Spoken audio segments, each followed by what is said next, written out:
ये तो attempted murder है। मैं मतलब यूट्यूब पर अपने साथी के साथ प्रयास किया, कोशिश की और बहुत बुरा बर्ताव हुआ। कोई सपोर्ट किसी का नहीं। मैंने मतलब मेरी फादर से फाइट होती है इस बात पे, वो चाहते हैं कि मैं ये फील्ड छोड़ दूँ। सबसे बड़ा चीज ये सर कि अति पिछड़ा समाज और माइनॉरिटी समाज में ये दोनों समाज को लड़ाने की कोशिश की जा रही है, जिससे सामाजिक न्याय भी कमजोर हो रहा है और सांप्रदायिकता भी बढ़ रहा है। तो दलित है, पिछड़ा है, उनके ऊपर झूठा मुकदमा कराकर सर जेल भिजवाते रहे हैं। यानी कि सर न्याय की कोई उम्मीद ही नहीं है। जहां हम लोग कहते हैं कि डेमोक्रेसी है, लेकिन डेमोक्रेसी नाम की कोई चीज नहीं है।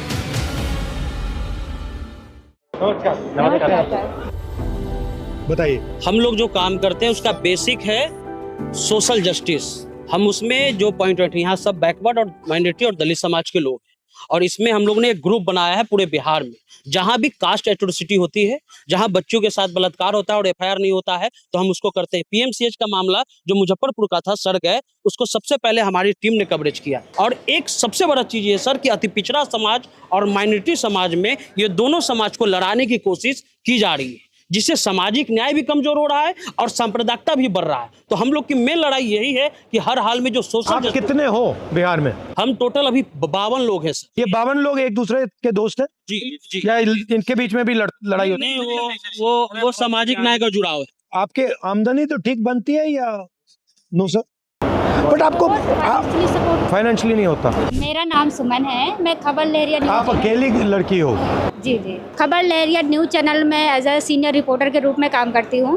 भारत का पहला ऐसा चैनल जो महिलाओं द्वारा प्रसारित किया जाता है। इसमें ऑल टोटल महिलाएं काम करती हैं। सारी महिलाएं? जी, इसमें पुरुष काम ही नहीं करते? से लगा करके पूरा मैनेजमेंट देखना, फाउंडिंग करना, सारा काम सिर्फ महिला ही। ये अच्छा आइडिया है। मेंटालिटी जो मुझे कवरेज करने में जो दिक्कत समझ आती है, वो काफ़ी चुनौतीपूर्ण रहता है कि आप एक सिंगल जो लड़की कवरेज करने के लिए निकलती है फील्ड पर, तो बहुत सारी चुनौतियाँ होती हैं। जैसे कि आप ऑटो पर मैं देखती हूँ कि लड़कियाँ नहीं रहती हैं, सिर्फ मुझे लड़कों के बीच में ट्रैवल करना होता है। गांधी मैदान में 9 बजे टोटल हर चीज़ बंद होती है। गांधी मैदान जैसी जगहों पर अगर फायरिंग हो जाती है, लोगों की डेथ हो जाती है, इतने बड़े उद्योगपतियों की अगर डेथ हो जाती है, तो वहाँ से भी अंदाज़ा लगा सकते हैं कि कैसा है। ये सब चीज़ें नोटिस है हमारी। सर मेरा नाम अमान मलिक है और हम बिहार के सबसे पिछड़े जिले से आते हैं जहाँ ट्रेन नहीं चलती है। पहली समस्या तो ये है हमारी। दूसरी समस्या ये है कि सर हम पटना यूनिवर्सिटी के मास कॉम के स्टूडेंट हैं, बैचलर डिग्री चल रहा है। यूट्यूब और फेसबुक एक इंडिपेंडेंट प्लेटफॉर्म है जहां हम अपनी बात रखते हैं, रख रहे हैं। आपको अजीब नहीं लगता? मुझे लगता है, पता नहीं आपको लगता है या नहीं, कि आज अगर हिंदुस्तान का एक राजनेता हिंदुस्तान के लोगों से कम्युनिकेट करना चाहता है तो उसे अमेरिकन चैनल यूज करना पड़ता है, या फेसबुक या यूट्यूब या इंस्टाग्राम या गूगल।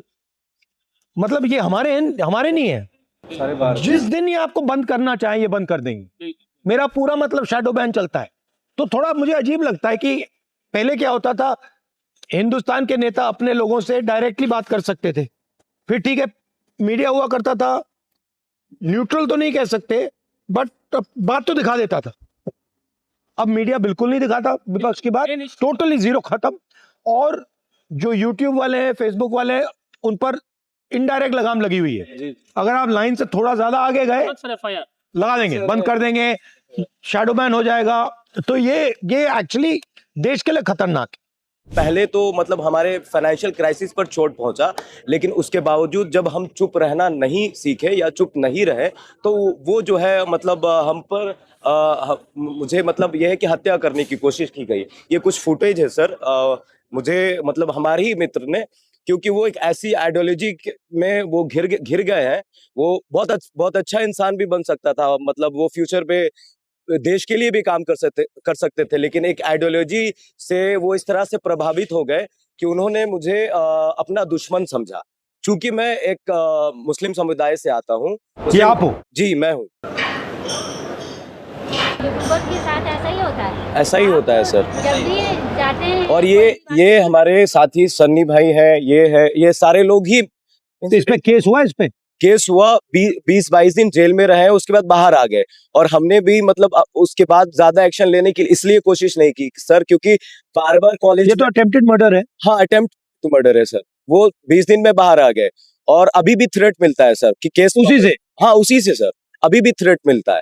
और मुझे लगता है कहाँ का है ये? पटना यूनिवर्सिटी का मामला है सर, और ये पहला केस नहीं है, ये सिर्फ मेरे साथ, वहाँ स्टूडेंट के साथ भी होता है। मतलब बहुत बुरा बर्ताव होता है सर। पहले मतलब हम लोग वो काम कर रहे हैं सर जहाँ पर मेन स्ट्रीम के लोग नहीं पहुंच पाते हैं, हम वहां पहुंचते हैं। कोविड में मेरी मम्मी एक्सपायर कर गई, तो मुझे ये इंस्पिरेशन मिला कि मुझे इस फील्ड में आना है, क्योंकि मैंने भेदभाव देखा कोविड के समय में सर। मैं क्लियर ये बोल रहा हूँ आपसे कि मैंने भेदभाव देखा, और वो भेदभाव किस आधार पे वो आप बेहतर जानते हैं, आपके सामने बैठे हैं। और